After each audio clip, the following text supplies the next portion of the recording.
and they wonder if they should question the integrity of our infrastructure. What do you say to the people who are most frustrated? Yeah, to the people that are most frustrated, it is frustrating to have a weekend lead all the way until last night of having a boil water advisory and some communities having no water at all.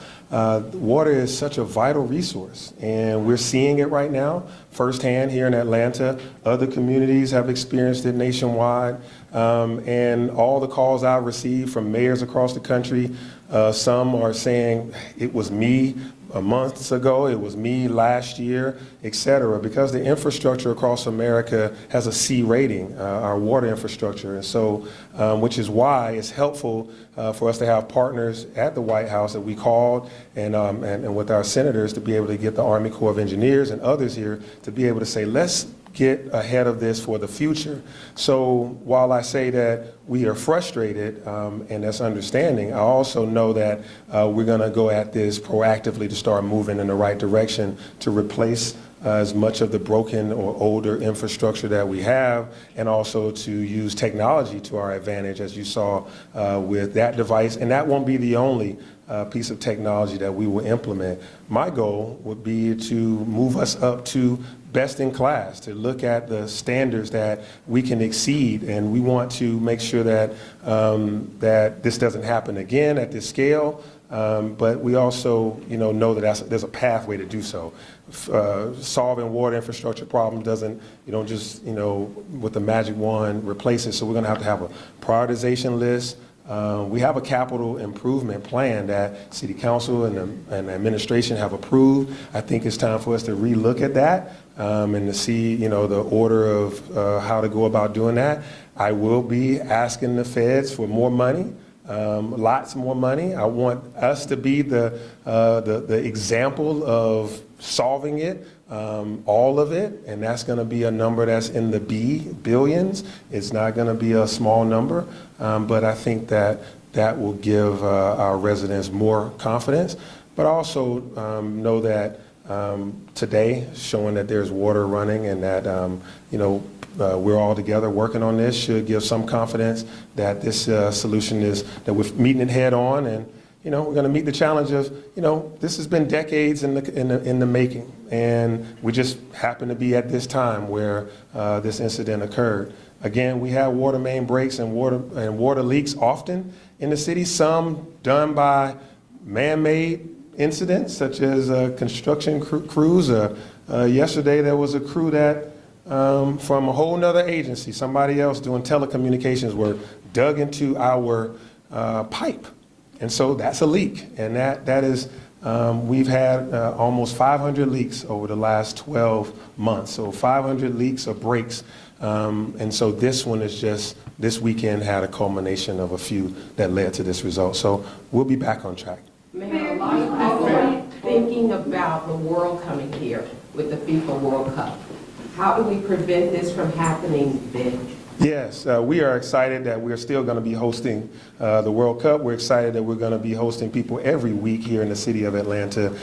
Just as this weekend, on Sunday, we still had Mercedes-Benz Stadium has 61,000 people in it watching Atlanta United play soccer. And then right next door was a Megan Thee Stallion concert with 20,000 individuals later that evening. And so when the World Cup comes here, we'll be prepared, but we're going to make sure that we try to find some ways to have some redundancies in the system to try to make sure we get ahead of this stuff, to make sure we know more. While we do have the placards that tells us about our system, where the pipes are, it's also important to know where the valves are. It's also important to know how to make these situations, if there are old pipes, get them replaced in the right amount of time. So after we step away from these cameras, we got a whole bunch of offices to walk into to start working on things with the Army Corps engineers and others to be able to say, hey, what is our preparedness for the World Cup, but also for our everyday citizens, our residents. All of us deserve to have clean drinking water, and so yeah, we feel confident that we'll be ready for the World Cup. We don't want anybody to be concerned about that, but this was a good wake-up call to say, hey, make sure you have checks on your system, redundancies. You think about all the time we spent making sure we checked in with our hospitals, making sure they always had water, making sure they had enough flow to do what they needed to do, as well as the world's busiest airport. So we continue to make sure that our systems are working, and this was a wake-up call to see what else we need to fix. Hey, Mr. Mayor, you heard the criticism about communication. A lot of people felt they weren't getting real-time updates on oil water, on when water would be restored. Looking back now, 5 days out, is there anything that you feel your administration could have done better over the past 5 days? Yeah, that is an important conversation to have because, as I said on Saturday at our 2 o'clock presser, I wish we had done a better job of communicating from Friday night on into Saturday morning. We were trying to solve a routine problem on Friday. It was a water main break. As I just mentioned, it was about 500 breaks or leaks over the past 12 months. When Councilmember Amos was out there, when our team was out there, we're looking at it as a break. You're going to solve it. But once the problem, you solved it and then another leak formed, it took another 2 or 3 hours to get back in there, fix it, and then you solve that, and then another leak pops up and it takes another 3 hours. I think we did not communicate those false starts, those setbacks. We were looking for the moment to say, it's all done. It's going to be okay. And that's, we learned that. And that we won't learn it again. We got it now. And that's why we committed to every 2 hours. We were giving communications, whether that was by email, whether that was by notify ATL, whether that was by text message or press conferences each day, multiple times a day, press releases, boil water advisories, to the tune that some people say, we get it. Okay, now you're communicating. Thank you. And we want that.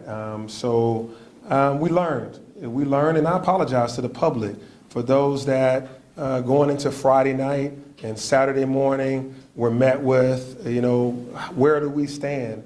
Has the Brawley pipe been fixed? And then I still see gushing water at 11th and West P Street. What's happening there? We needed to do a better job of communicating that, and we promised that in the future we will, and that's why we have over the last few days. That's why you're standing here today, and that's why we'll continue this communication. Mayor, hindsight is 2020. There was a lot of talk about your trip to Memphis. Yeah. Do you have any regrets of not coming back fast enough or handling that differently at all? Well, I was in Memphis for less than 24 hours, and I came back the next morning, but when you go away from town, you still have COO, deputy COO, you still have a commissioner, you also have almost 1,000 workers in the watershed management department, you have teams of people. So if the mayor of Atlanta can't leave for 24 hours at any time, that's a concern. But I think that we will continue to look at that and put mechanisms in place. This was a planned trip. I met with, at the invitation of a new mayor, the mayor of Memphis, met with their city council members and county commissioners and school superintendent. We talked about the year of the youth, talked about how we brought down violent crime, and they're facing some challenges with that. So we had some good dialogue about that, and I came back the next morning. Throughout that time, we use cell phones and we use Teams meetings to communicate with most of these folks here. Asher, who's the deputy over the mayor's office of emergency management, was hosting meetings with 16 departments saying, okay, how do we get water here? How do we make sure we look into that? The COO was running that as well. So, and I was on those calls. So just as the world worked virtually for 2 years, I was able to stay in touch with all of our personnel to be able to say, hey, fire rescue, this is what we're doing. Police department, this is what you're doing. 311, can you stay later, et cetera, et cetera. So, we all can Monday morning quarterback. Today we're here about the good news that water is running, and the future news that we're going to use technology. We're going to ask for a blue ribbon panel to be established with experts and people that are committed to making sure that the future is brighter. And that's the direction we're heading, and we thank you all for being here today. Good. Last question. So you talked about your collaboration with the White House. We know Congress passed that infrastructure bill, and a lot of the money went to the airport. Was any allotted to fix the infrastructure, the water infrastructure throughout the city? Yeah, so whenever we ask for money from the federal government, we ask for it in a number of places, and it's a competitive process. And so the airport received some for the expansion of Concourse D. We received some for some of our roads and infrastructure related to our complete streets and bike lanes, and we also received some for the Beltline. And we did not directly receive some for our water infrastructure. So we now have a good case to go to them and say, that's what's going to happen with the U.S. Army Corps of Engineers and this team. We're going to get together, assess the situation, come up with the biggest number possible. This is all the things, I didn't want to say it that way, we're not trying to inflate the number, but we're going to show what the magnitude is to get to, best in class, the best shape possible, and a prioritization of that list. And we're going to go to our friends at the White House, go to the senators and the Congress people and say, hey, let's make Atlanta this shining example of how a 1910, a 1920, 1930 pipe infrastructure can be a 2024 install or whenever the quickest we can get it in. So that's our hope. Thank you. For one more. Can you estimate the financial losses from this series of water main breaks over the weekend? Ooh, do you have? I mean, will that $5 million kind of cover all these businesses that have suffered losses, damage, et cetera? Okay, good question. Going back to the businesses that may have suffered losses. We know that some businesses were directly near a break where water might have come into their business or it might have impacted some operations directly. Those businesses are being visited right now. We know that clearly right there at 11th and West Peachtree with 11th Street Pub, also Steam House maybe being right next to it. We want to hear from those businesses, and that's why I'll be out and about over the next couple of days, talking with them. They do have insurance for some of that. That is part of running a business. I was a business operator for 9 years of a retail location, so things happen. You do have insurance for that. But we also wanted to, Councilmember Westmoreland and Invest Atlanta and us, we all came together thinking about how can we support them if they were right there directly impacted, or and so $5 million isn't going to go the whole city. But there are some businesses that were uniquely located near some challenges, and so hopefully they can make some calls into us and we can get some help. I don't know if it'll solve all of their problems, but this is our attempt. Okay.